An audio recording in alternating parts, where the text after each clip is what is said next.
Welcome to When Gen X Ruled the Multiplex, where I look for insights into how and why all of us Gen Xers turned out the way we did by analyzing the films we watched in our formative years. 1984's The Last Starfighter was written by Jonathan Betul, who would go on to write and direct 1994's Theodore Rex. It was directed by Nick Castle, who co-wrote the screenplay for John Carpenter's 1981 classic Escape from New York. Here's an even better connection between Carpenter and Castle.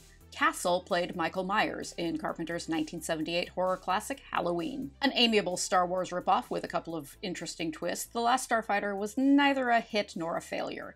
It slid into theaters in the summer of 1984 and was promptly overshadowed by big box office successes like Ghostbusters and Gremlins, but it has come to be regarded as something of a genre classic. We open at the Starlight Starbright Trailer Park in rural California. We meet the various eccentric residents, who include a young and then unknown Will Wheaton before his breakout performances in Stand By Me and, of course, Star Trek The Next Generation. Wheaton originally had a larger part in The Last Starfighter, but all of his dialogue ended up on the cutting room floor, though you can still glimpse him in the background of some scenes. A teenager named Alex Rogan lives in the trailer park with his mom Jane and his younger brother Lewis. Alex is played by Lance Guest, then known for Halloween 2. The Last Starfighter is his most high-profile role. Lewis is played by Chris Hebert, who is exactly my age, and I just found out was one of my classmates at USC's film school. Jane is played by Barbara Bosson, well known for starring in Hill Street Blues, Murder One, and, wait for it, Cop Rock. Serious question. If you're not a member of Gen X or older, do you know what Cop Rock is?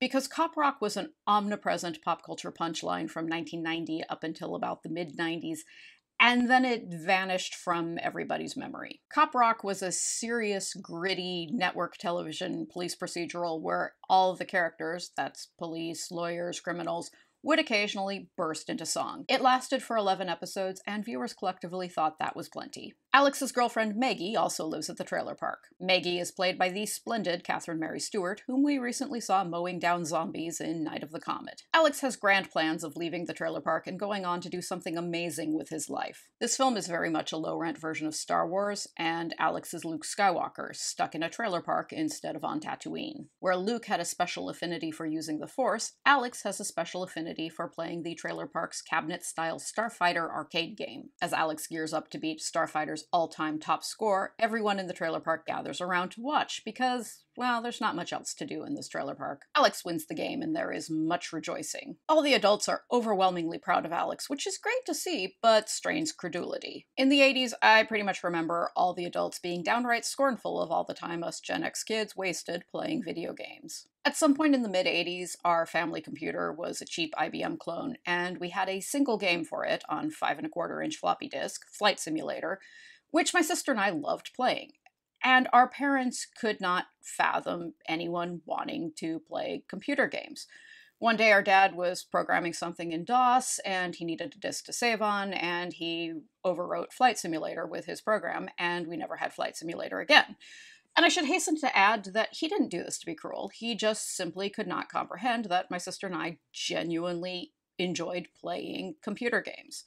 So it's very bizarre for me to watch The Last Starfighter and see all of these adults highly invested in Alex beating that top score. Maggie worries that she's never going to be able to leave the trailer park even as Alex moves on to bigger and better things. Alex reassures her they'll stick together no matter where the future takes him. After Alex discovers he's been turned down for a college loan, he runs outside in despair just as a cool futuristic car pulls up to the trailer park. The driver introduces himself as Centauri, the inventor of the Starfighter game, and he's searching for whoever broke the record. Centauri is a fast-talking con man played by Robert Preston, best known for playing fast-talking con man Harold Hill in The Music Man. Centauri introduces Alex to his assistant Beta, who is sitting in the back seat, his face hidden by shadows. When Alex shakes Beta's hand, he receives a strong electric shock. While Beta remains behind at the trailer park, Centauri drives off with Alex, claiming he's going to give him a big surprise for winning the game. The car turns into a spaceship and blasts off into the heavens. Back at the trailer park, Beta gradually morphs into an exact duplicate of Alex to enable him to take his place so no one notices his absence. During Alex and Centauri's journey into space, Centauri briefly removes his human face and reveals himself to be a green-skinned alien creature. Alex and Centauri cruise through the solar system before landing at a rebel base on a distant planet called Rylos. Alex is given a spacesuit and a translator that enables him to understand the Rylan language, then joins a pool of highly skilled recruits from dozens of alien planets who have been chosen to be Starfighters for the Star League. Ambassador Enduran, played by K.E. Cooter, known for Green Acres and Petticoat Junction, addresses the recruits. The Starfighters will be asked to defend the peaceful frontier against an enemy named Zur, who leads the evil Kodan Armada. Alex bumps into an alien pilot named Grigg, played by Irish-born actor Dan O'Herlihy, who we just saw in RoboCop. Alex explains to Grigg that he has no interest in becoming a starfighter. It turns out Centauri recruited Alex illegally, as Earth is not yet a part of the frontier,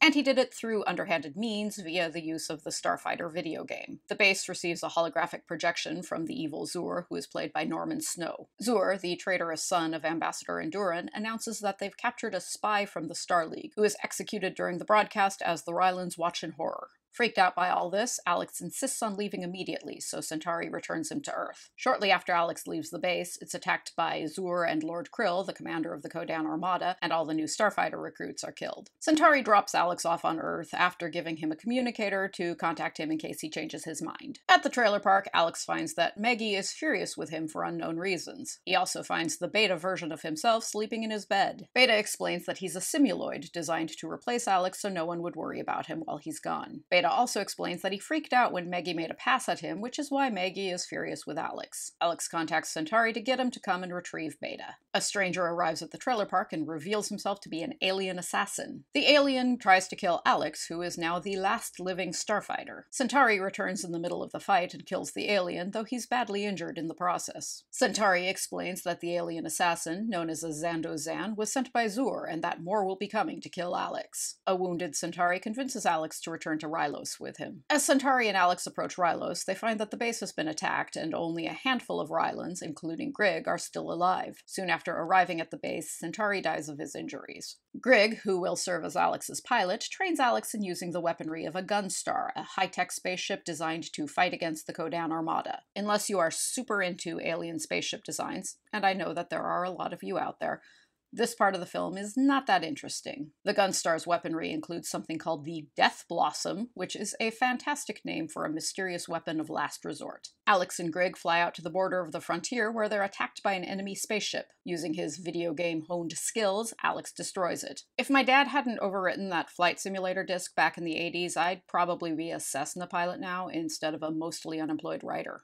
Back at the trailer park, Beta performs maintenance on himself, and Lewis witnesses the unsettling sight of his big brother removing his head to do emergency repairs. While on a camping trip with a bunch of their friends, Beta still behaves weirdly around Maggie, who of course does not realize he's only a cybernetic facsimile of her boyfriend. These scenes with Beta were filmed very late in production, after a round of test screenings, and Lance Guest had already changed his hairstyle, and thus had to wear a wig for the reshoots. And you know what? I know reshoots are expensive and film budgets are tight, but I honestly think they should have paid the extra cash for a better wig. A Zandozan assassin disguises himself as the local police chief and attacks Maggie and Beta while they're camping. Beta confesses to Maggie that he's a duplicate of Alex, then sacrifices himself in a fiery crash to destroy the Zandozan spacecraft and save the Earth. While cruising through space, Alex shows Grigg photos of his family and Maggie, and Grigg tells Alex about his wife and 6,000 children. Alex and Grigg sneak up behind the Kodan mothership and attack it. The last Starfighter's computer effects were state-of-the-art for 1984 and required the use of a Cray XMP supercomputer. Yeah, they're dated now, but I have a firm policy of not judging special effects by any standard other than those of the era in which a film was made, because it seems unkind to mock a production for not using technology that did not exist. And by that standard, these special effects look good. Alex activates the Last Resort Death Blossom weapon, in which his Gunstar spins around madly, firing weapons in all directions, and wipes out the Kodan Armada. He destroys the mothership as well, though Zur manages to escape. Ambassador Enduran congratulates Alex on his victory and invites him to stay to rebuild the Star League. Alex is also congratulated by Centauri, who has somehow regenerated back to life. Alex and Grigg land the Gunstar in the trailer park, and Alex asks Maggie to return to Rylos with him. They fly off together as young Lewis remains behind and plays the Starfighter arcade game. Much like Star Wars, The Last Starfighter tapped into the desires of young Gen Xers to feel like there's something more out there for them. The film provided simple, uncomplicated wish fulfillment, and of course it also provided vindication for those of of us who spent a lot of time in video arcades in the 80s. While it hits the same emotional beats, The Last Starfighter is not nearly as satisfying as Star Wars, and a large part of the fault for that lies with the space scenes, which rely more on special effects than on storytelling. There are a lot of scenes of Alex and Grig flying through space together, and while Alex is thoroughly personable, and while Grig is a very charming character, the scenes still drag. It also hurts the film that there's no personal connection between the heroes and villains. Usually I'd call them protagonists and antagonists, but in a simple and straightforward film like this, they are cut-and-dried heroes and villains. Apart from shooting at them from the cockpit of the Gunstar, Alex doesn't interact directly with Zur or Lord Krill or anyone else from the Kodan Armada. The bad guys don't know Alex's name or what he looks like or anything about him other than that he's the last starfighter. It's hard to feel too invested in a film's central conflict when there's that much distance between the sides of good and evil. As I mentioned earlier, Beta's role was expanded after test screenings, and you can see why, because the scenes with Beta and Maggie on Earth are actually more entertaining than the cold and impersonal space battles. The Earth scenes, by and large, are surprisingly good. The trailer park is a great setting, populated with fun and interesting characters. And we can see that Alex has a good life here, surrounded by people who care about him.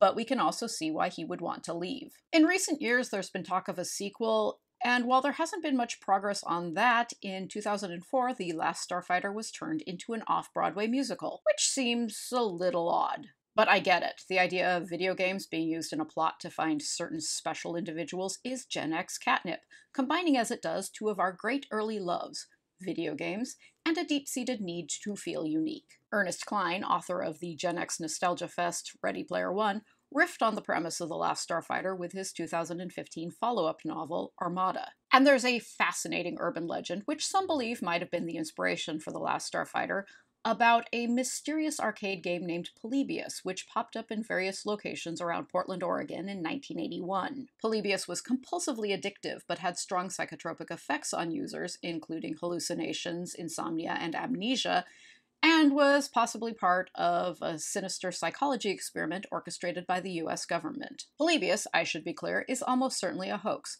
but it's a good one, and I can't possibly fault any Gen Xer for wanting it to be true, much as I can't fault any of us for secretly thinking that clearing the top level of a video game is indisputable proof of our once-in-a-generation ability to defeat an interplanetary tyrant. Next time, Sarah Jessica Parker and Helen Hunt prove that girls just want to have fun when I tackle the 1985 film based on Cyndi Lauper's smash hit. Until then, please stay safe out there and have a wonderful week.